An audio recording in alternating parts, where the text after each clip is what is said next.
Guys, so ito, i-start ko na And yung so, to fully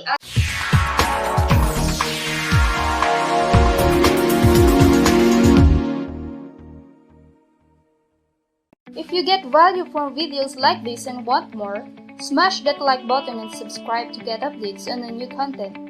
If there's specific topic or skill in IT you want to learn, comment below and we'll check it out. understand the OSPF process, I designed a network here.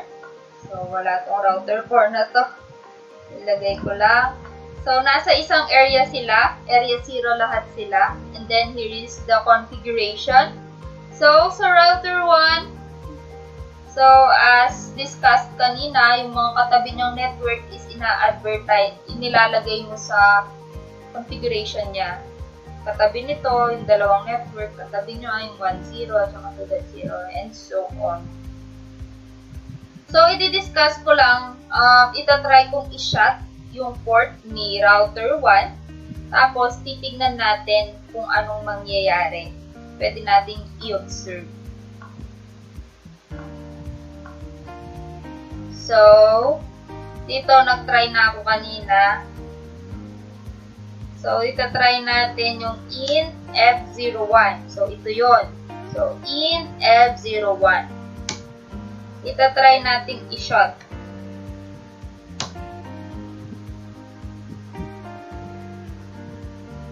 Pagka-shut niya, yung router 2, after 40 seconds, dun pa lang niya malalaman yung, na namatay yung neighbor niya. Kasi yung dead timer is 40 seconds eh. So, magbibilang tong router 2 na to. If wala siyang ma-receive sa router 1, maglalog siya dito na dead na siya. So, kaya hanggang ngayon, wala pa siyang logs dito na namatay si router 1 kasi nagbibilang pa siya ng 40 seconds. So, tingnan natin. Ayan, nag-logs na siya na namatay si router 1. So, as you see here, makikita natin na F01 is dead, sabi ni router 2, or down. Tapos, from DR and BDR, kasi itong si router 2, siya yung may pinakamataas na router ID na 3.3.3.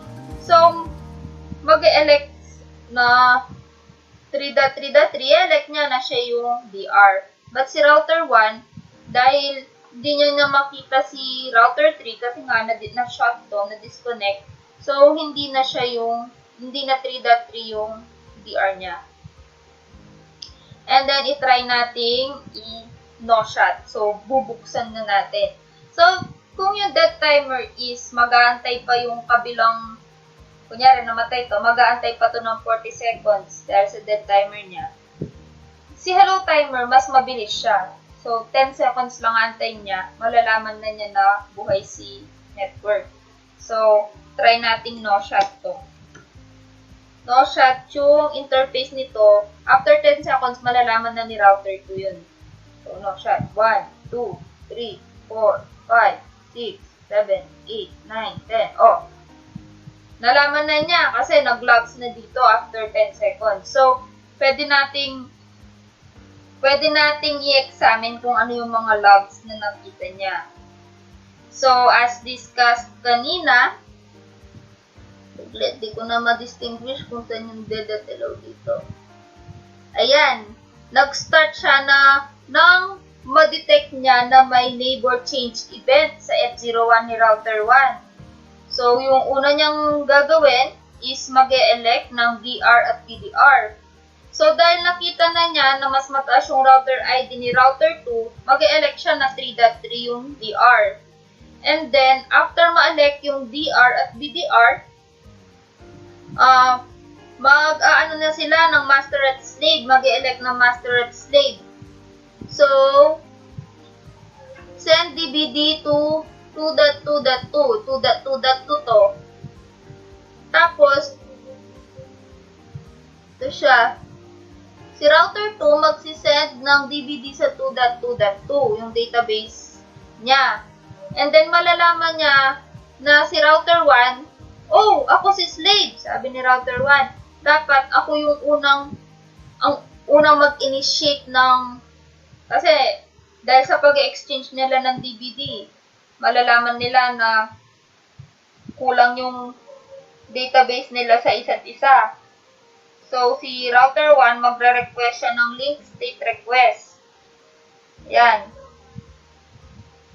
Saan ba yun? So, ito si router 1, di ba? Ito si router 2. So, si router 1, magsisend siya sa router 2 ng link state request. And then, si router 2, magsisend siya ng link state update. So, link state request at saka link state update. Tapos, magre-reply si router 1 na na-receive na niya yung update. So, continuous yun. Nag-ano sila, masayaw sila. Nag-exchange din sila ng information. And then, hanggang sa ma-build na yung topology nila at ma-reach na nila yung full state. So, as discussed kanina, yung X-start, pag X-start, nag-elect pa lang sila ng master at slave. Tapos, pag exchange, nag-exchange na sila ng link state ng DVD. So, check nga natin. Ayan, tama. Pag X-start, nag-agree na sila sa master-slave relationship. And then, pag exchange is nag-exchange na sila ng DVD and then naglo-loading, link start, update, link state, advertisement, and then ma-reach na nila yung full state. So, yung ginawa ko pala dito, nag-ano ako para makita ko yung logs. So, debug IP OSPF adjacency. Yan, para ma-turn on ko yan. So, tandaan nyo, mas marami yung time na it takes para ma-detect ni router 2 na dead yung router 1 kasi sinet mo yung dead. Parang by default, si dead timer is 40 seconds and hello timer is 10 seconds. Kaya mas mabilis ma-detect kapag nag-on yung interface ni router kanina. So,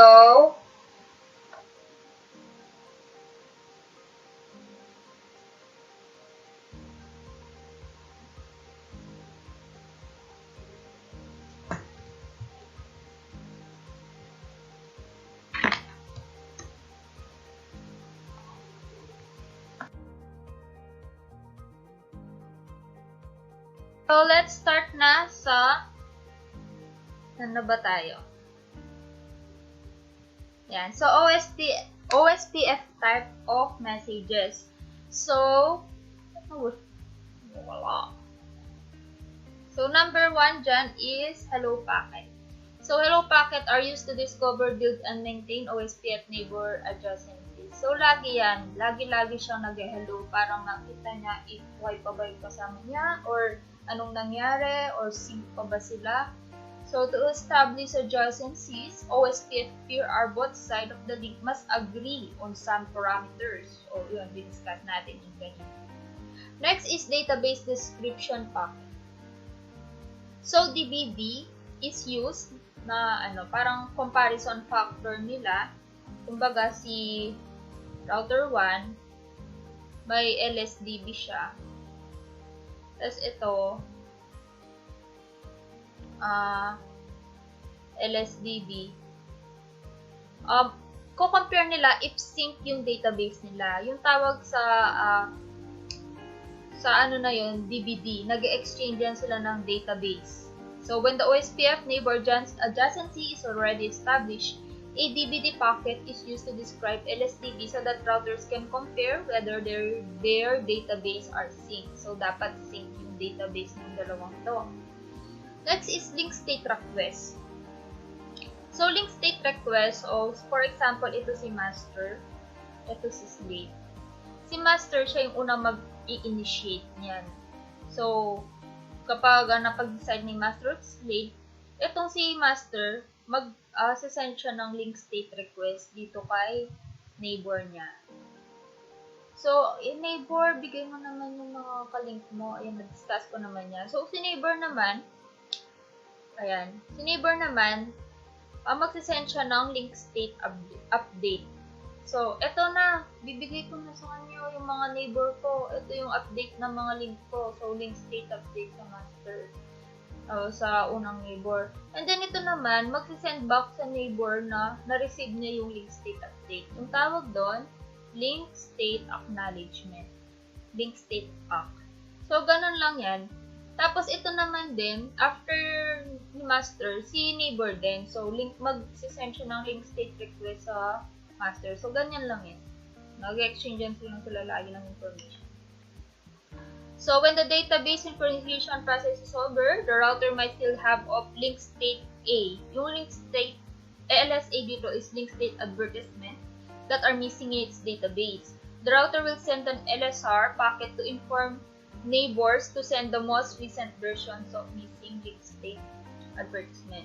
So, link state request para makuha niya yung information. Link state update para magbigay ng information. So, there are several types of LSUs. LSU packets are used for the flooding LSA and sending LSA response. So, in response sa link state request, si link state update is maibibigay back to the neighbor, and then link state acknowledgement is, oh, nakuha ko yung message mo. Link state acknowledgement. So, steps in configuring OSPF. So, number 1 is enable OSPF routing using router OSPF space process ID. And then number 2, use the network command to enable the interfaces. So you must also identify in here the area assignment. So ito siya, network 10.0.0, tapos ito yung webcard mask, and then kung anong area siya, area 0. So, step 3, assign router ID. So, alam naman natin yung importance ng router ID para ma-determine designated router at saka si backup designated router kung sino yung magiging spokesperson nila or coordinator. So, when configuring router ID, the neighbors will not update automatically unless you clear the ID OSPF process. So, ganito yung mag-configure ng router ID. So, una, i-enable mo muna yung OSPF routing, so router OSPF1. Then, lagay mo lang dyan, router ID 3.3.3.n. And after that, you must clear the IP OSPF process. Ayan. So, para mag-update yung mga neighbors nila. At tsaka ito yung mga important show commands. So, papakita ko sa inyo to sa example na ibibigay ko sa inyo. So, ito, GNS3 exercise to. Para fully ma-understand nyo si OSPF. So, ito yung ginagamit to verify the router ID, show IP protocols. So, verify IP OSPF neighborship. So, ang ginagamit, show IP OSPF neighbor. Then, verify OSPF enabled interface. So, show IP OSPF interface. Verifying OSPF route. So, show IP OSPF route. So, that's the end of the presentations na. So, pupunta na tayo sa pag-configure ng OSPF. So, GNS3 ako dito. And then, na-configure ko na ito ng mga interface.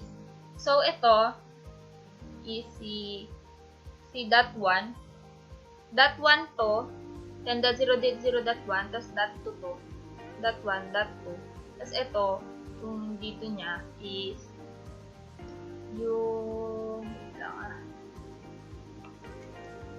yung dito naman nito is .1. Ito, .1. Yan. Ito na tayo. Ayan. Ayan na si router 1. So, end muna natin na show IP interface brief. So, ayan yan. So, si serial 10 dito. Si serial 10. Ay, ano nangyari? Close. Serial 10, ito siya. Tapos, mag-configure na nga tayo ng OSPF. So, configure terminal. So, router OSPF1. Then, network 10.0.0.0. And then, since naka/30 siya, yung wildcard niya is 10.0.0.0.3. And then, anong area siya? Area 0 muna tayo. Ayan lang. So, ano pa yung connected na network sa kanya? If makikita nyo, ito rin yung connected is 10.0.2.0. So, kailangan mo i-configure yan. 10.0.2.0. Area /30 din siya. So, 0.0.0.3 din yung wildcard mask niya. And then, mag-configure ka rin ng yung 192.168 connected din sa kanya. 192.168.1 1.0. Wildcard niya, same pa rin. So, enter. So, ayun. Meron na tayong tignan natin. Ay, i-decide mo na rin pala yung router ID niya, 2.2.2. Dinicide ko kasi na yung pinaka-DR natin dapat si router. Since siya naman yung sinenter ko, siya naman din yung spokesperson nila in case na may mangyari. So, nag-down to, pupunta muna sila sa router 2 kasi router 2 yung mag-broadcast dun sa kabila. So, router ID 2.2.2.2. So, end mo muna siya, and then clear IP OSPF process. Yes. Yan. So, save natin. Punta na tayo sa router 2. Configure terminal. Router OSPF1.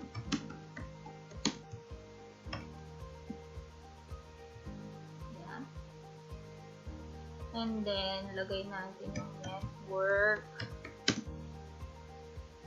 10.0.0.0.0.3 area 0. Lagay pa ulit. Network. Ayan o, nag-establish na sila ng neighbor adjacency. Mamaya na.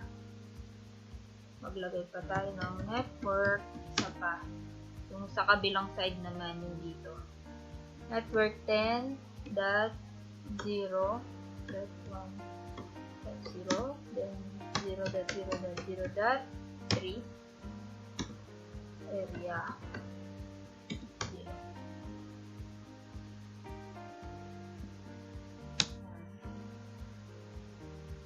And then router ID is 3.3.3 and end natin. Then clear IP OSPF.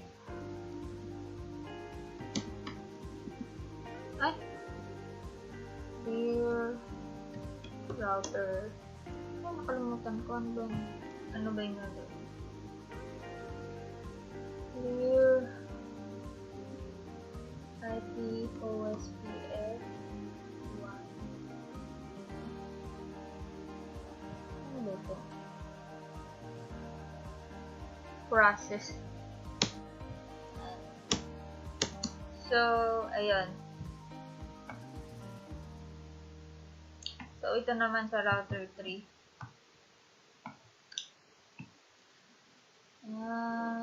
Router OSPF1. Then network 10.0.1.0 0.0.0.3 area 0. Then network 192.168.2. Take note guys, nung una hindi nagkikita ang mga routers na yan kasi wala silang routing. Pag pining mo ang bawat isa, makikita nyo request timeout siya. So, pag configure mo na siya ng OSPF, makaka-establish na sila ng neighbor relationship or mapiping na nila yung bawat isa. 3 area 0. Then, router ID 1.1.1.1. Then, end muna. Then, clear IP OSPF routed. Yes. So, ayan.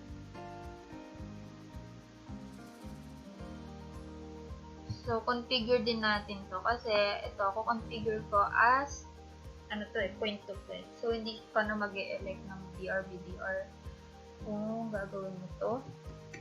Point to point. Router OSPF1. Network 192.168.1.0.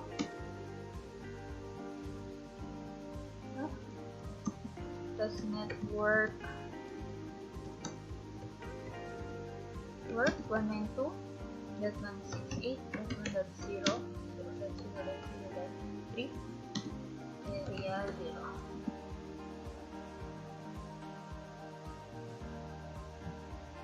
Tapos, ano nga ba yung command natin for mag-configure ng point-to-point? IP OSPF network point-to-point. So, lagay mo dito, IP in interface interface S13 IP OSPF point-to-point.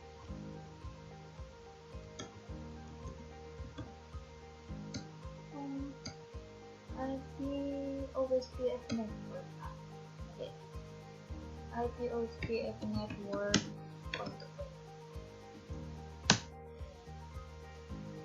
And right memory. So, kailangan configurein mo din yan yung router 1, yung S13 niya na point-to-point siya.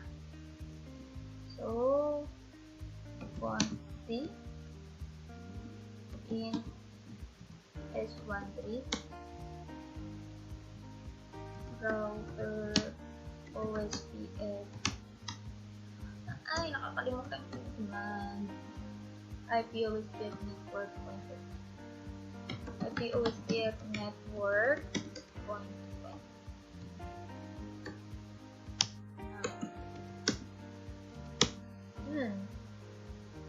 So, check mo yung kabilang router kung napiping mo. Napiping mo dapat yung 10.0.1.1. So, kung hindi ko alam kung no shot ko na yung mga nila. Dapat naka-no shot lahat ng mga interface. Dapat up sila. Up naman. So, dapat sa show IP interface. Nakalimutan pa pala ako sa router 1. Meron pang nakakonect na isa. So, kailangan configure yun. Quantity router OSPF 1 mali. Yan. So, neighbor 10.0.2. Neighbor pala. Network pala. 10.0.2.0 0.0.3 area 0. And then, sa router 3 naman, quantity router OSPF 1 network 10.0.2.0 0.0.0.3 area 0. And naka-establish na sila ng neighbor relationship. Then, kailangan mapiping mo siya. 10.0.1. Ayun, napiping na nila yung isa't isa. Itong 10.0.1.0 is yung IP nito. So, kailangan maping niya rin yung 192.1.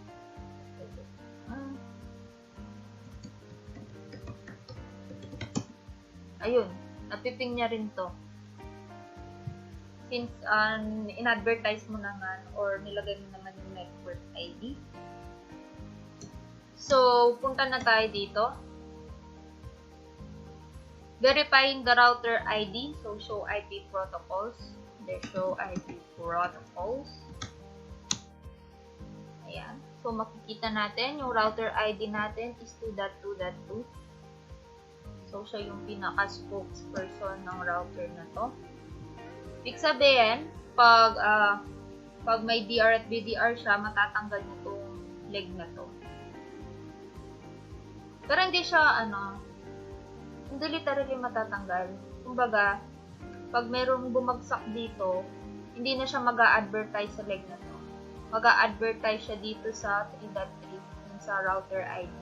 Dun sa DR pala. Dun sa DR, para paalam niya dito sa router 3. Hindi siya dito mag-a-advertise ng network down. Ganito, verifying OSPF neighborship. So, show IP OSPF neighbor. Show IP OSPF neighbor. Makikita mo naman, full state neighbor sila. Then, ayan, dead time, nandito. Address, tsaka interface, kung saan sila lumabas. And then, router ID. Kung magtataka kayo, ito, hindi siya router ID kasi naka point-to-point yung OSPF niya. Yan. Show IP protocols. So, pag check mo to, show IP protocols, well,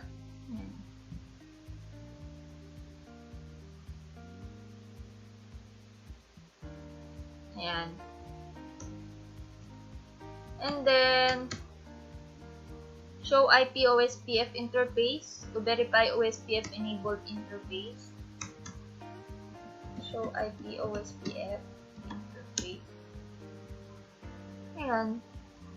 Dito sa router 1, yung ayan yung mga enabled niya. Ayan yung mga serial interface na enabled yung OSPF niya. Makikita nyo, dito sa serial 1.1.3, walang DRBDR kasi yung state niya is point-to-point. But dito is makikita nyo dun sa serial 1.0.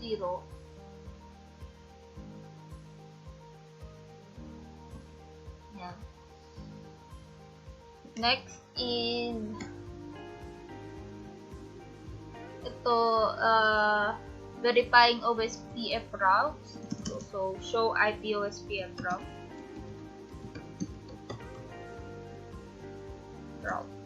Ayan, makikita nyo na yung cost nila, yung routes nila papunta sa kabila. And then, yung mga cost nila, makikita nyo rin dito. Sa OSPF pala guys, pwede nyong maiba yung costing. Pwede nyong i-manually ibahin yung costing niya para dun yung daanan niya. Kumbaga, eto, sa next slide, ipapakita ko sa inyo kung paano pwedeng maiba yung costing or paano ma-set up, nako-compute ni OSPF yung cost ng path niya para siya yung i-prioritize na daanan. So, let's start na sa saan na ba tayo? Yan. So, OSPF type of messages. So, wala. So, number 1 dyan is hello packet. So, hello packet are used to discover, build, and maintain OSPF neighbor adjacencies. So, lagi yan. Lagi-lagi siyang nag-hello para makita niya if why pa ba yung kasama niya or anong nangyari or sync pa ba sila. So, to establish adjacencies, OSPF peer are both sides of the link must agree on some parameters. So, yun, diniscuss natin yung ganyan. Next is database description packet. So, DBD is used na parang comparison factor nila. Kumbaga, si router 1, may LSDB siya. Tapos ito, LSDB. ko-compare nila if sync yung database nila. Yung tawag sa ano na yun, DBD. Nag-exchange yan sila ng database. So, when the OSPF neighbor adjacency is already established, a DBD packet is used to describe LSDB so that routers can compare whether their database are synced. So, dapat sync yung database ng dalawang to. Next is link state request.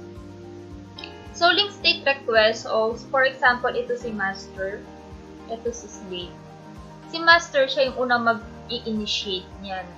So, kapag napag-decide ni master at slave, itong si master, mag-send siya ng link state request dito kay neighbor niya.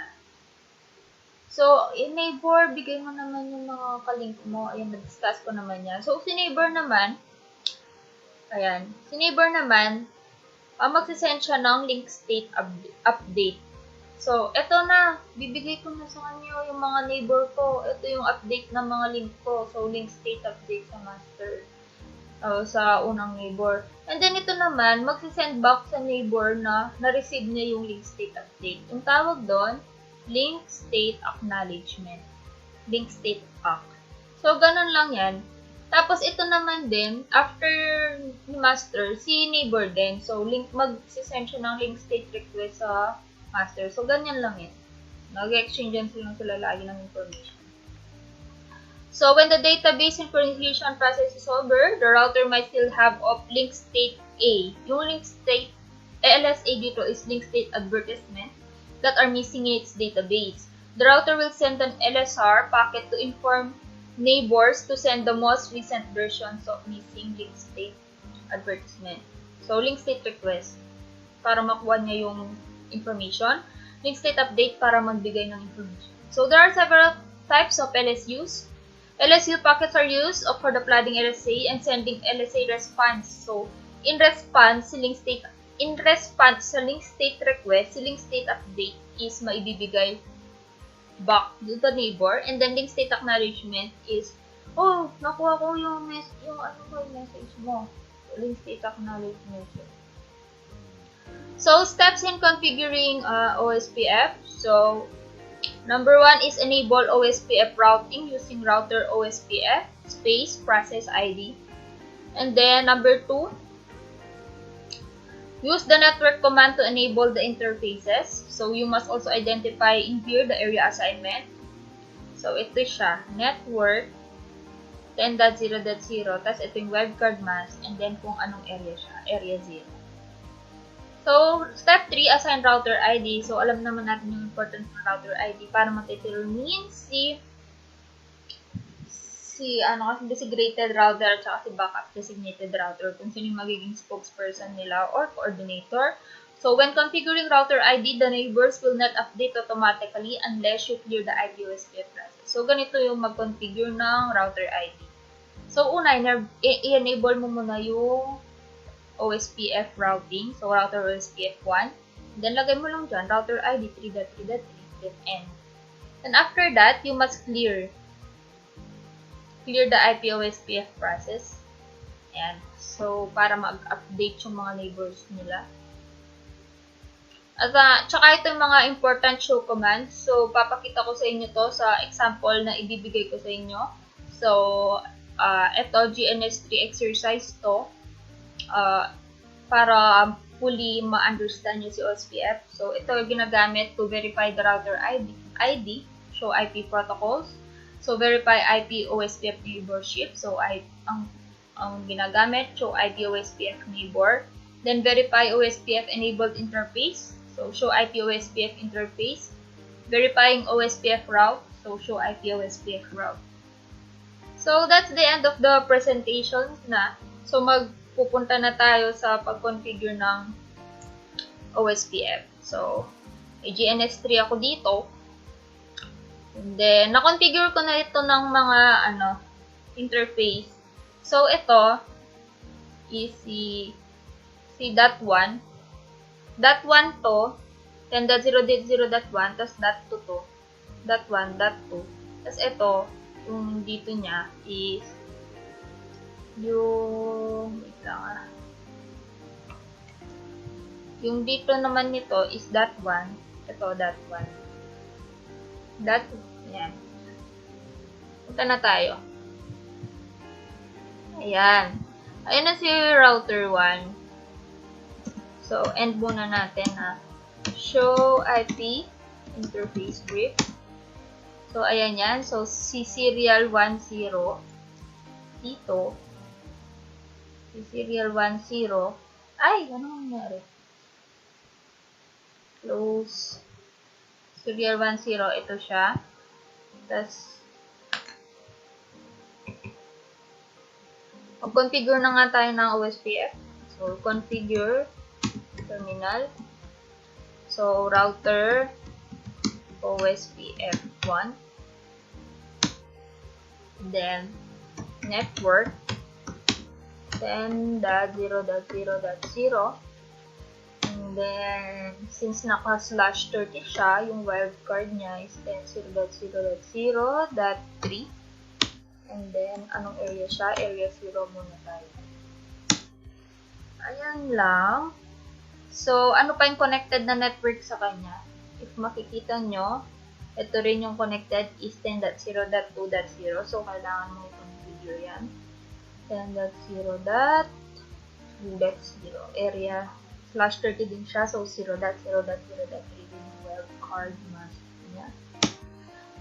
And then, mag-configure ka rin ng yung 192.168 connected din sa kanya.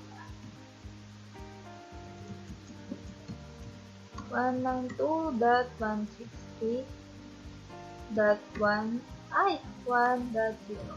Wildcard niya same pa rin. So, enter. So, ayun. Meron na tayong enter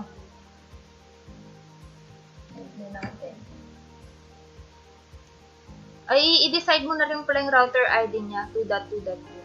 Dinicide ko kasi na yung pinaka-DR natin dapat si router 2. Since siya naman yung sinenter ko, siya na din yung spokesperson nila in case na may mangyari. So, nag-down to, pupunta muna sila sa router 2, kasi router 2 yung mag-broadcast dun sa kabila. So, router ID 2.2.2.2. So, end mo muna siya, and then clear IP OSPF process. Yes. Yan. So, save natin. Punta na tayo sa router 2. Configure terminal. Router OSPF1.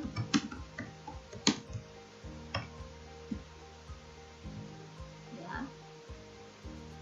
And then, lagay natin yung network 10.0.0.0 then 0.0.0.3 area 0.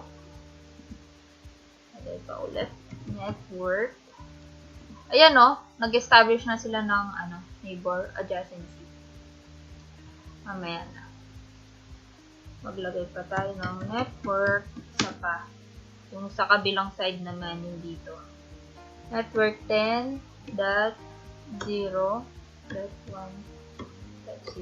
then 0.0.0.3 area 0.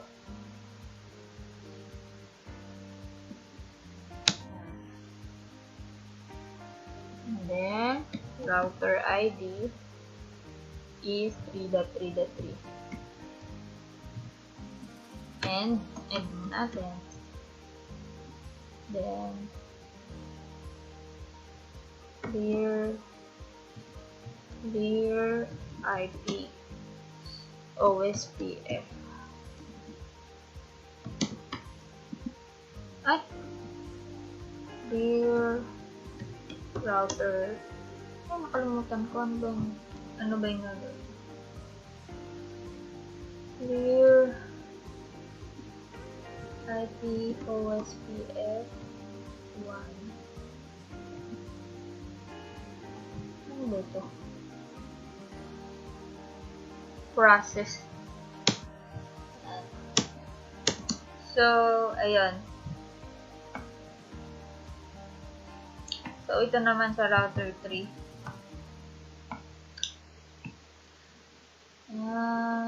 Router OSPF1. Then network 10.0.1.0, 0.0.0.3, area 0. Then network 192.168.2. Take note guys, nung una hindi nagkikita ang mga routers na yan kasi wala silang routing. Pag pining mo ang bawat isa, makikita nyo request timeout siya. So, pag configure mo na siya ng OSPF, makaka-establish na sila ng neighbor relationship or mapiping na nila yung bawat isa. 3 area 0. Then, router ID 1.1.1.1. Then, end muna. Then, clear IP OSPF browser. Yes. So, ayan.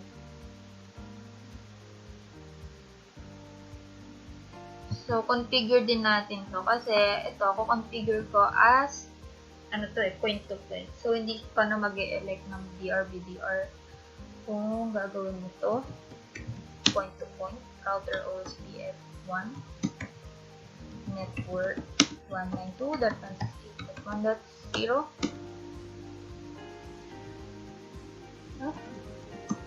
Tapos network 192.168.1.0, 0.0.0.3, area 0.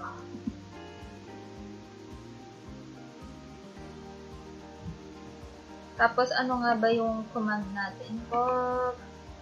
Mag-configure ng point-to-point. IP OSPF network point-to-point. So, lagay mo dito, IP interface interface S13 IP OSPF point-to-point.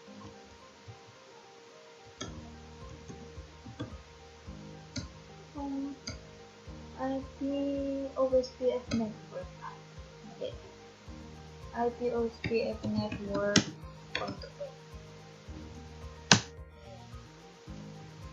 And memory. So, kailangan configurein mo din yan yung router 1, yung S13 niya na point-to-point siya. So, quantity in S13 router OSPF. Ay, nakakalimutan ko yung command. IP OSPF network point-to-point. IP OSPF network point-to-point.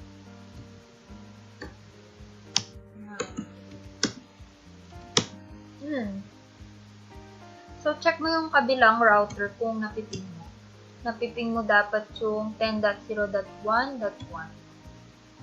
So, kung hindi ko alam kung no-shot ko na yung mga nila. Dapat naka-no-shot lahat ng mga interface. Dapat up sila. Up naman. So, dapat napitin nila yung sa show IP interface first. Nakalimutan pa pala ako sa router 1. Meron pang nakakonect na isa. So, kailangan configure yun. Quantity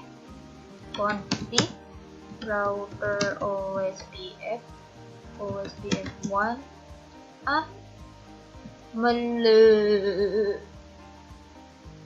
Yan. So, neighbor 10.0.2. Neighbor pala. Network pala. 10.0.2.0 10.0.3 area 0. And then, sa router 3 naman, config router OSPF1 network 10.0.2.0 0.0.0.3 area 0. And naka-establish na sila ng neighbor relationship. Then, kailangan mapiping mo siya. 10, ping 10.0. Ayun, napiping na nila yung isa't isa. Itong 10.0.1.0 is yung IP nito. So, kailangan maping niya rin yung 192.1.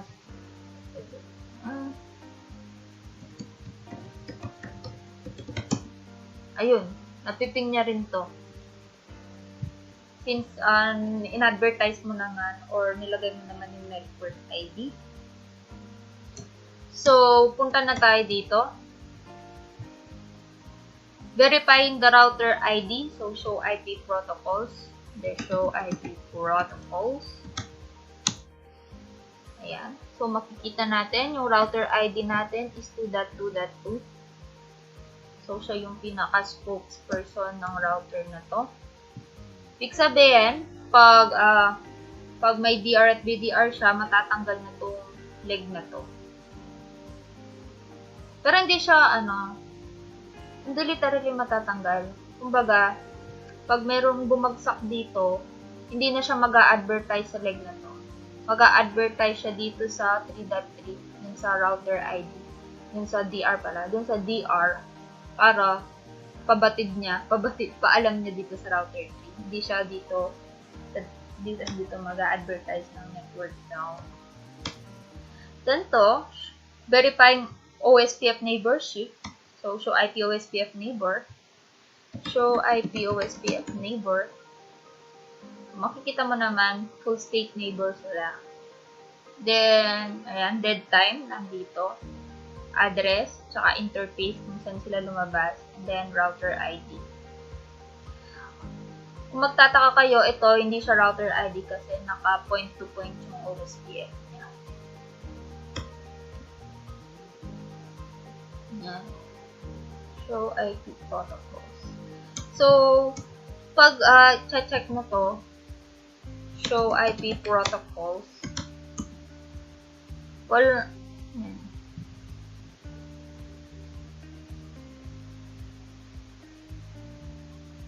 ayan. And then, show IP OSPF interface to verify OSPF enabled interface. Show IP OSPF interface. Ayan.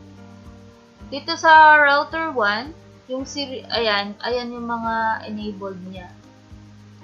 Ayan yung mga serial interface na enabled yung OSPF niya. Makikita nyo, dito sa serial 113, walang DRBDR kasi yung state niya is point-to-point.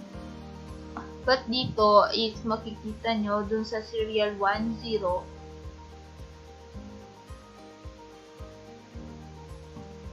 Yan. Next is ito, verifying OSPF routes. So, show IP OSPF route.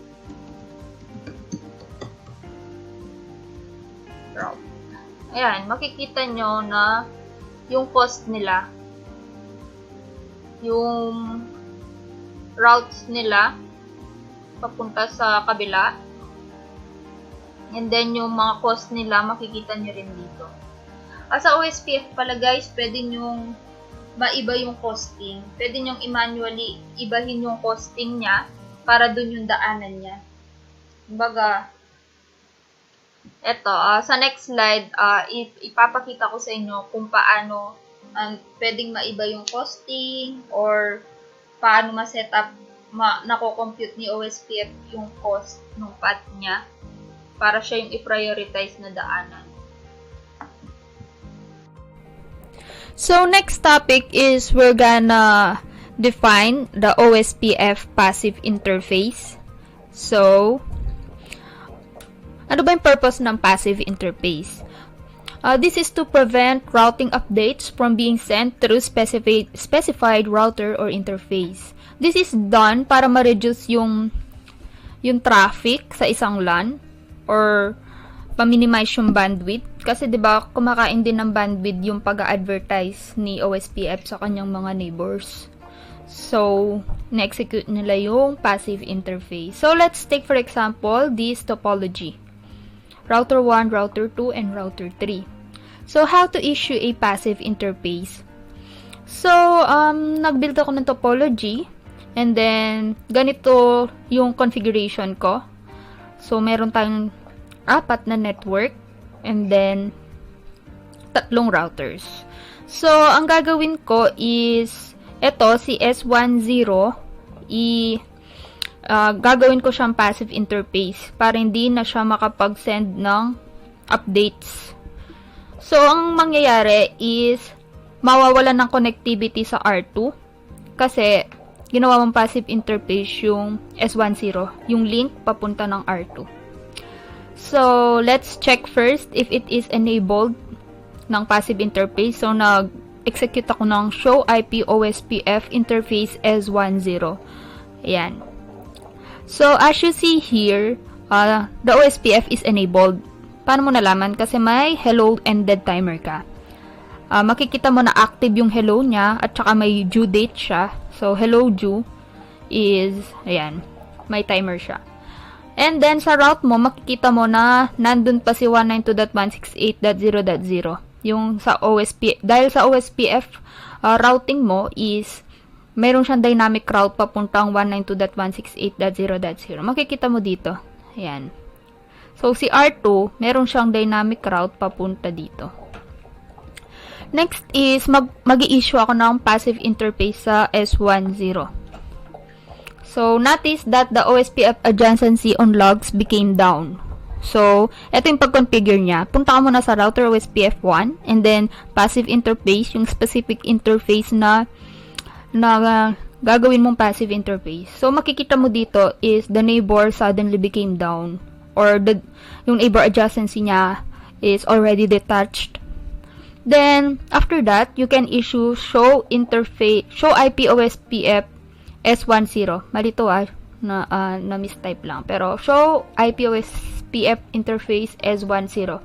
You will notice that there is no hello messages sent because the interface is now passive. So, kanina nung nag-show IP OSPF interface ka, merong hello timer. So, ngayon, is makikita mo na passive interface na siya. Ito. So, mag-issue ka ng show IP route sa router 2. Makikita mo na wala na yung route mo papuntang 192.168.0.0. Yan. So, makikita mo na kasi pine-prevent ni S10 na mayroong mag-advertise na traffic sa kanya. That's why naputol yung routing niya papuntang 192.168.0.0. So, next topic sa passive interface is i-revert muna natin yung changes na ginawa natin sa R1. So, no passive interface S10. Yung gagawin natin ngayon is mag-issue ng passive interface default sa router.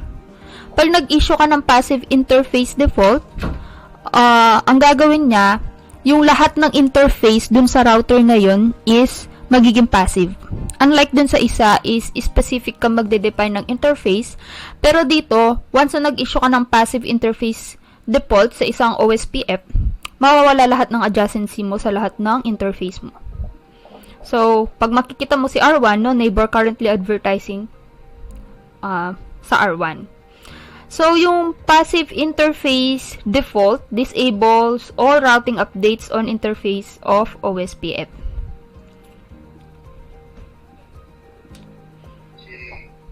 Oh. Okay na to.